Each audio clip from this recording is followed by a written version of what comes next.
It's Mike Caruso with the Fisherman Magazine. We're here today at the Steiger Craft Factory in Bellport, New York with Dreamboat 2024 Grand Prize first place winner, Kyle Kraus.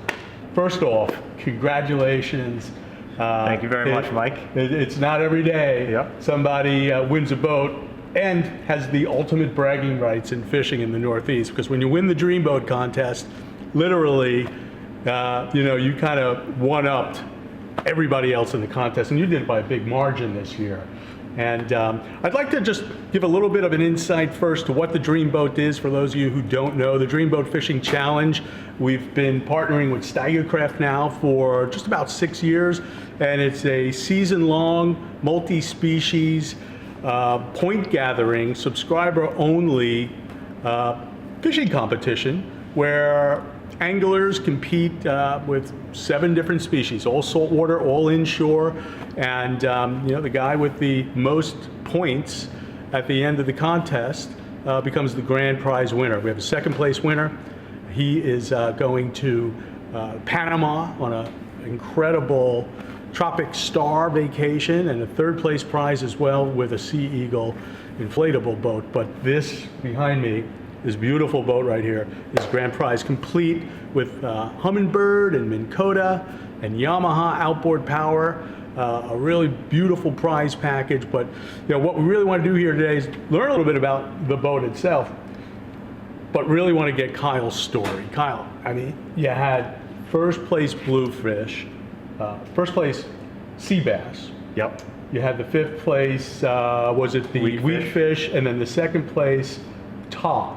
Yes. If I'm not mistaken. And so you accrued the most points out of anybody else, and that's what got you the win. Right. Tell me what it's like what your strategy was like. What could you share about how you fished with other anglers that might get involved in this in the future?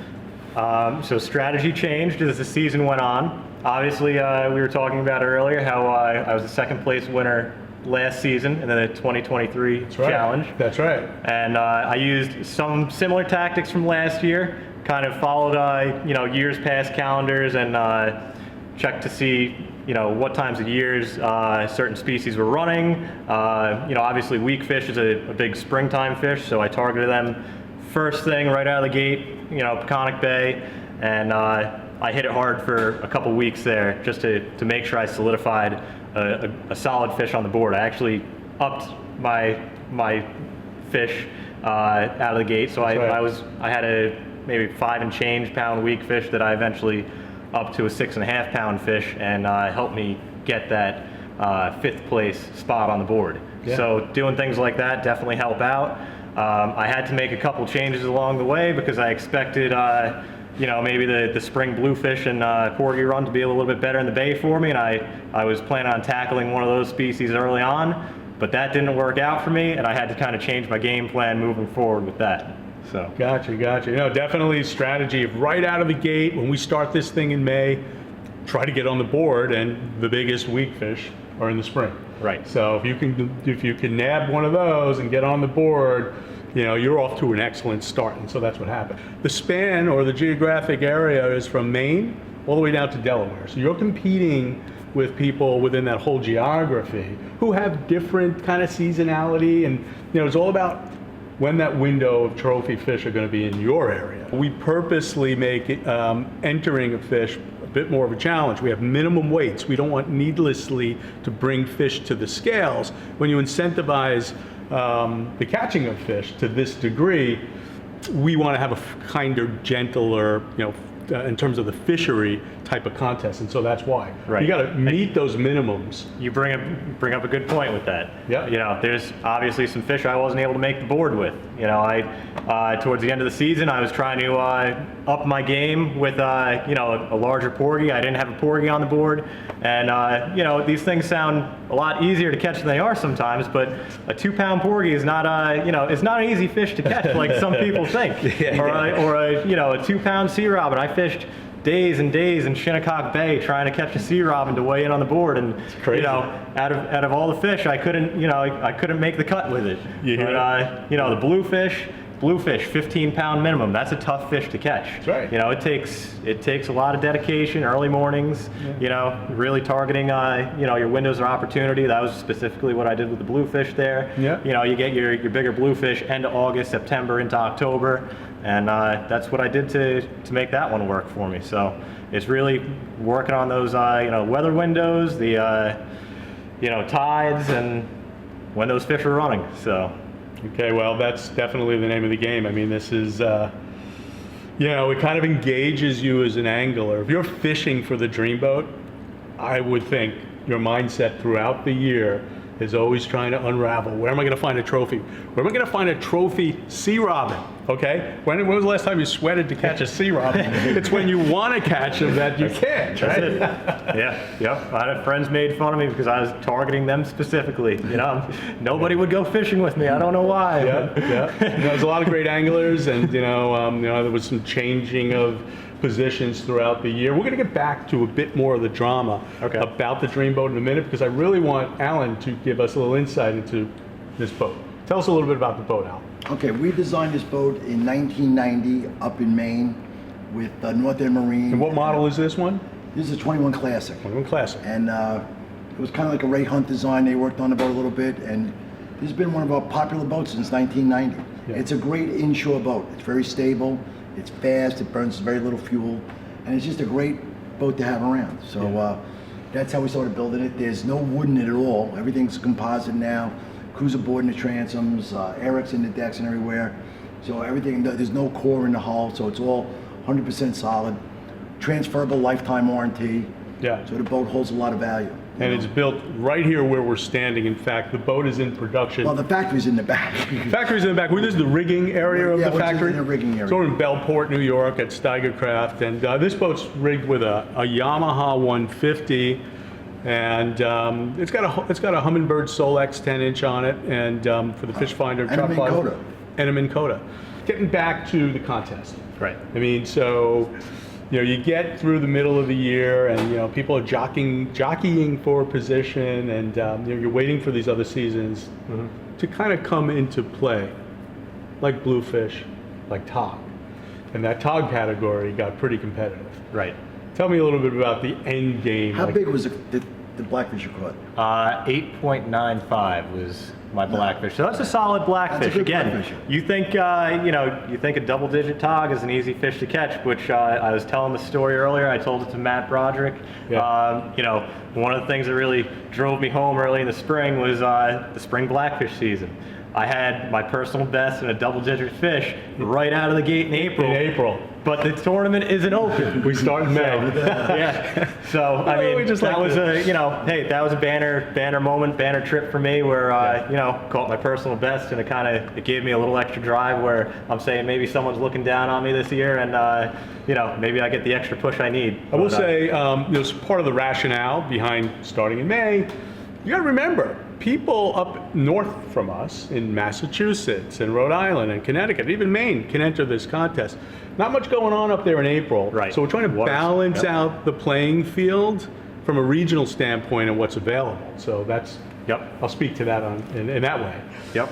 Yeah. So I'd say once I caught that bluefish, that solidified me where, you know, I was gaining in points, and I said, okay, this is you know, this is within reach again this year, Right. where we're coming into our best seasons now. We have, you know, blackfish, sea bass, and I can still catch a porgy, you know, Sure. if I need, and that's what I worked on. I was hitting it hard on sea bass, hitting it hard on blackfish. I hit a couple of the same spots, you know, some rec numbers I have that I thought would pay off, and sure as anything they did. Some of those fish came off the same numbers as they did the year prior. Yeah. So obviously I grew up on the water from before I could walk. My dad had a 21 block island growing up. Wow. I think similar in hull design to this boat, obviously not the center console version, but I spent many summers fishing with my dad on that boat, and you know, we took it out ocean fishing, Shinnecock Bay, and What year boat was that? that was a 91. And you had a hunky-dory too, right? I had a hunky-dory back when I was 15 or 16 years What old. year, what year was that? Wow. The hunky-dory was an 87. Oh, okay. Yep. Well, you're an East Ender from Long Island, Cutchogue or Right. Cutchogue? Okay, East End, North Yep. Fork. Born and raised on the North Fork. Yeah. Yep. And See, I'm not that old. My grandfather started this company. I've only been working there for a few years. No, I actually started the company in 1974. So we're here over 50 years. It's amazing. It's amazing. It's just, I love, kind of hearing the stories from you and from prior winners, because they all kind of attack or have the strategy or are tactical in the same way. You're really just trying to, we all fish to try to catch big fish, but there's an urgency, I think, with Definitely. when you really engage in Dreamboat. there's an urgency and even a sense of emergency when the weather starts to play against you. Yeah, You know, I bet. we had that towards the end for sure. That had me sweating for a while because I couldn't get out on the water at all. It was a windy fall. Oh, Right. it certainly really was. bad for blackfish. I mean, I only get out 5 times, and I normally get out 20 times. So Yeah. there was a lot of wind this year. Yeah, I ended up with a lot of extra green crabs down at the dock this year. Yeah, Dreamboat is, I said it before, a fisheries-friendly style tournament. We have those aggressive minimum weights. And the other thing we did many years ago is we completely removed striped bass from the equation. Striped bass is not one of the 7 species that you could weigh in. We didn't want the added pressure. Again, look at the incentive we're putting on to catch fish. And so, it's Well, fisheries. now with the new regs, Well- you can't catch a big fish anyway. Well, so- the slot limit would have been more difficult to do, and we can't weigh them in unless they're in that slot. So things change, fishery changes, and we got to think as your strategy is all about the ecology, what's going on, where the bait is, what the weather's like, and where those big fish are.